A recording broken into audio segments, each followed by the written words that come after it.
Oromoo nagaya fayyaadha kam jirtan fayya qabdanii nagaya qabdanii warri salaamu alaykum warri wa alaykum salaam wa rahmatullahi wa barakatuh warri welcome mitinle ana haadu fulamitiya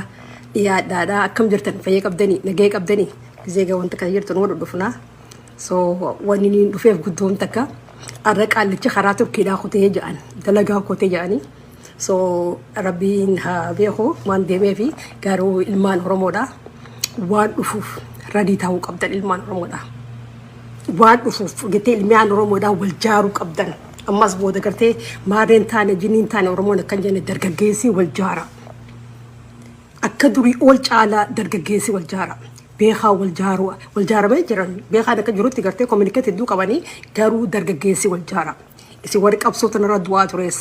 Isin warri gartee qabsoota narra miidhamaa turees. Warri qalbiin tisan cabtee jirtus cufti keessanuu ifni nuuf ni bariha.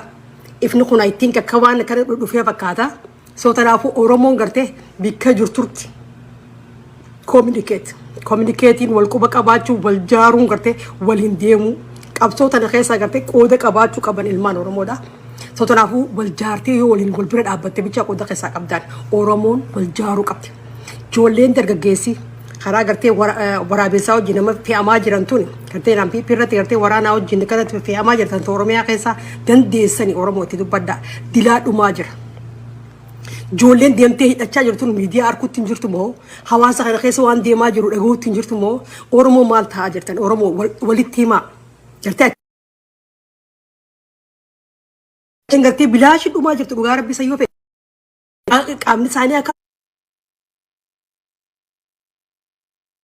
Alguno da tejra, niramti morali as morali sai so badaj jirti yolle sigale namni yolle Oromo namni taatan irrawal gorsa yolle Oromo gaman anis duma jirti gaman sinis duma jirti Oromo ni hadara teessan irrawal gorsa Oromo jaaramu qabdi jaarama Oromo hanqatana sani jaani namni keessa sinitti mun barbadina Oromo hanqa durjara amma jaaramu qabdi Oromo bilisumma feetami dawa hanqe bilisumma Oromo deema daqa termaadha Akka gargaara Oromoo afaaniin bichaa miti ijoollee waraanaa san kophee isaan qabdallala ijoollee waraanaa san gartee biitii teenya ni beekani qoree tan mee qoree keessa fiigan uummanni kun gaara keessaa fi kan bikka isaan fidan ooroota keessaa fi bikka gartee isaaniif daggalaa fiigani san keessaa qoree yoo itti dhumte qoree san firraa baasan moora isaas kanaanii fiigamee rabbisuudhaa waan takka takkaas ilaalame bilisummaa afaaniin fadhuu miti akka Tigraay kanatti gartee jiraami waan qabduun bira dhaabbadhu ijoollee tanaaf gartee rasaas nu bitaas hin jirtu jiran gartee qawwee nu bitaas hin jirtu jiran garuu uniformiin bitamuun dirqama qaba qoonqoon uummata kanaa yaachisu qaba isin yaachisu qaba gartee yaa uummata kana gartee yoo ati bira dhaabbanne mooraalii waan taaneef yoo ati gaachira taaneef eenyu kabiraa ta'uuf naa himaa mee Oromoo addunyaa kana gubbaa jirtan nama dhibba takkaa jira namni xoxxoon takka gartee nama dhibba takkaaf yoo ni fi gartee addaan murtee yoo wal hirte gartee namatti wal geesse garuu ammoo yoo nama dhibba takkaaf takka kanneetu wal geesse hin geessu Oromoo waan qabdanii bira dhaabbadha dhaaba kana biraas. Nama iyyuu gartee dhaabni kun dhaaba kiyyaa gartee bilisummaan boofaadha gabrummaa tana gartee keessaa bahuu dadhabee gabrummaa tana keessee warri na baasu amma isa jennee murteeffanneemi eega murteeffanneemi galgalaa ganama waan nyaadhu narraa hafee isaan haa nyaatan gartee yaaduu qabdu Oromoo. Bishaan dhugu gartee narraa hafee isaan nyaachuu qaban isaan dhuguu qaban gartee itti yaaduu qabdan Oromoo. Kanaaf Oromoon akka jirtutti ibjaaru. Qallicha irra deemee yaan karaa gartee wanta Turkiidha. Turkii wani deemeef ni beektan. Qawwee kadhachuu deema. Yoo deeme haa yoo deeme mire yoo hunda qawwee kadhachuu deema. Qawwee san kadhatamtee eessaaf deemti.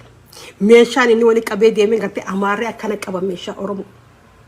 Amaarree akkana qaban humna hin qabne onna hin qabne malee meeshaa akkana qaban. Ati yoo hawaasa kan kee maan jaarre. Hawaasa kan kee namayyuu ni qabna. Dhaaban qabnu Oromoon harka jabaatti.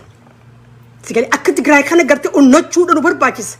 Waan qabnu gurgurree takka waan qabnu gartee achi baafne dalagannee harkana nama yoo waan seef keessaa qabdan gartee achi baasa uummata kana jabeessuu irratti uummata kana gartee jajjabeessuu irratti Oromoo maal taatan. Mee kana akkamitti yaad bilisummaa afaaniin feetu haati gartee lafaatee finne haati gartee deemtee dhawuutti hin jira haga deemtee beelaa fi dheebuu uummata sana jarkutti hin jirre akkanumatti Oromoon akkas taate Oromoon akkas mooraliin afaanii bichaa miti baan kanaa wajjiinis deemuu qabda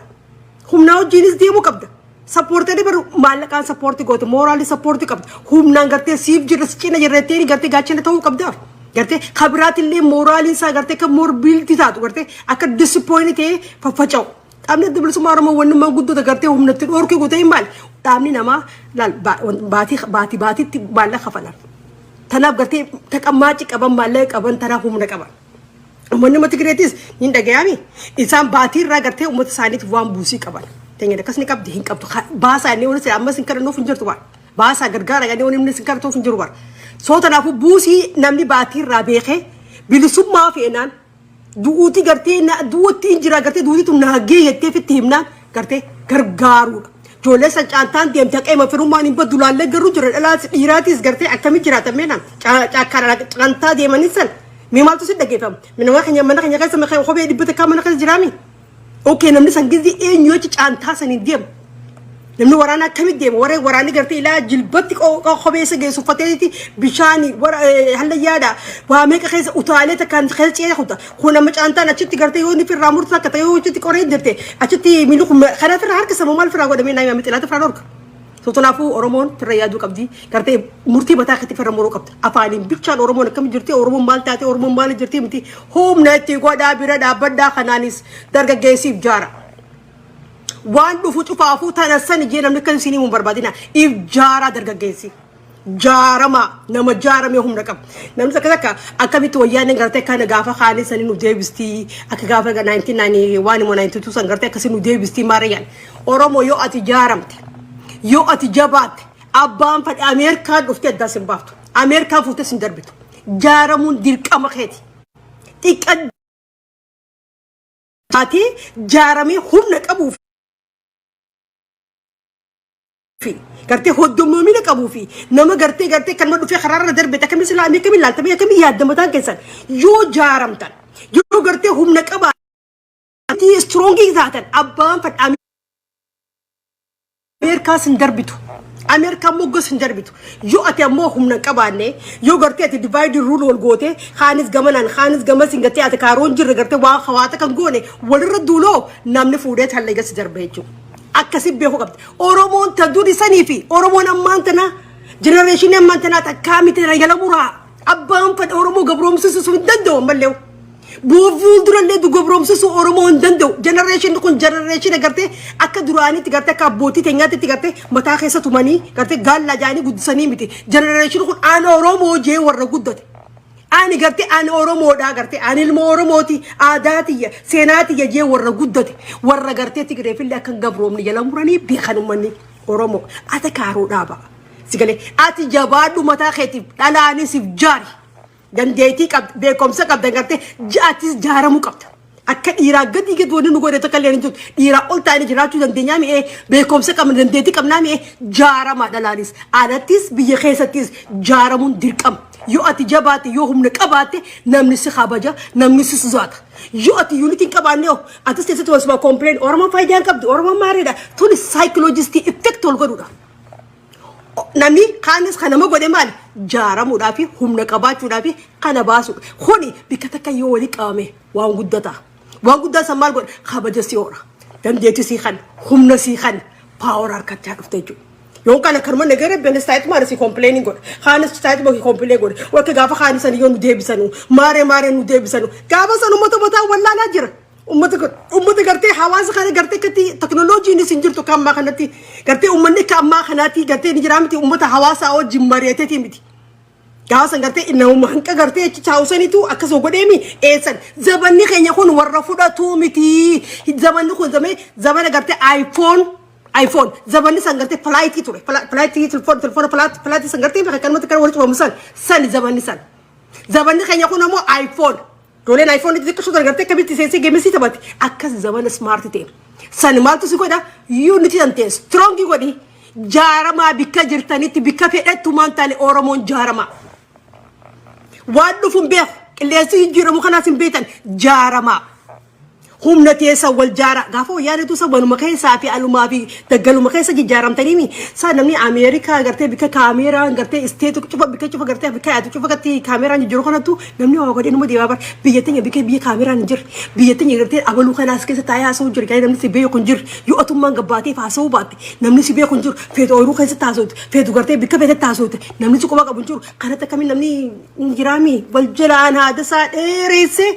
gartee gamasiinis gartee koominikat kan wichaaf hanga isa walii qabadda asiin baanee achiin baanee gartee jechaa sirraan bahin sigalee qaamni kan keessinuu telefoona taa'ee namni sibira taa'ee gizee inni haasoo jiru namni akka telefoona sitti haasoo ni godhin maaliif haasoo ni dabraa jira akkasi beekan namni gizee walitti haasootan namni telefoona sibiraan kaasin telefoona sana cufaa jaatti himaan abbaa fedhaa ta'u maaliif telefoona sana information ni dabra irra guddisi nama akkasitti dabru jira kan namni qaqqabamu jiruun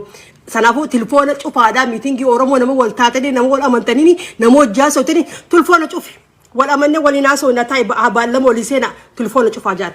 achi taa'eet wasi bira haloo kami jirtan qineen haasawee